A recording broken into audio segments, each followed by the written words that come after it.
Bir xillar ayrimlar o'tirib qoladi yoki bir tushkunlikka tushib qoladi-da va harakat qilmaydi. Tushunyapsizmi men nima demoqchiman? Balki yura olmaydiganlar, ko'ra olmaydiganlar, eshita olmaydiganlar, imkoniyati cheklangan insonlar ko'pchiligi, ayniqsa bolalar, kerak bo'lsa katta insonlar ham shunaqa holatga tushib qolsa, tushkunlikka tushib qoladi-da. Tushunyapsizmi meni? Hayotga bo'lgan, yashashga bo'lgan qiziqish so'nib qoladi. Siz shularga qanday bir so'z aytgan bo'lardingizki, bir motivatsiya bergan bo'lardingizki, ular to'xtamasa. Men nima deganimki, siz to'xtamay harakat qilyapsiz. Siz o'zingizda shu narsani kechirib nima degan bo'lardingiz shunaqa insonlarga? Aytmoqchisizki, faqat unaqa emas. Kasb bilan ham pul topolmaydigan shunaqa odamlar, ya'ni ko'zi ko'rlar, nogironlar, yura olmaydigan shunaqa odamlarga qanday tavsiya berish kerak demoqchisiz. Bunday odamlar 3 marta yoki 4 marta hasbi Alloh va man vakil deyish kerak. Va o'z sevgan kasbini davom ettirib harakat qilaverish kerak. Hasbi Alloh va man vakil degani Allohga tavakkal. Allohga tavakkal va Alloh eng zo'r vakildir degani. Bir xil odamlarda zirini aspas bo'lishi mumkin. Lekin u odamlar ko'zi ko'rlardan sal yaxshiroq fikrlaydi.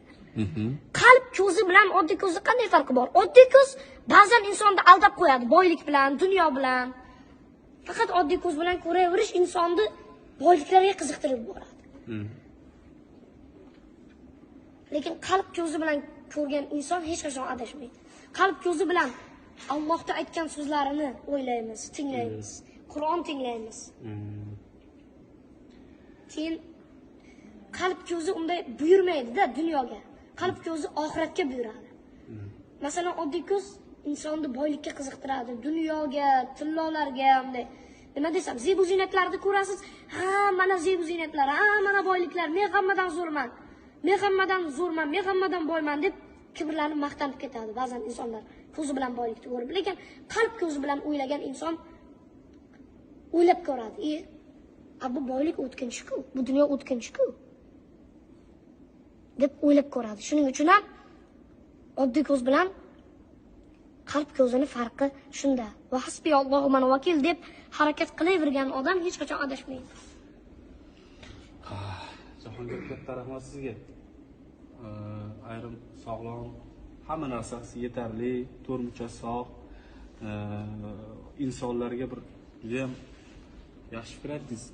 Haqiqatda qalb ko'zimiz, ko'pchilikni qalb ko'zi ko'r.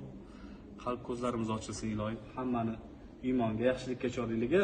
Jahongir, rahmat sizga kattakon. Salomat bo'ling. Sizlarga ham kattakon rahmat. Xudo xolsa yaxshi suhbatlarda, yaxshi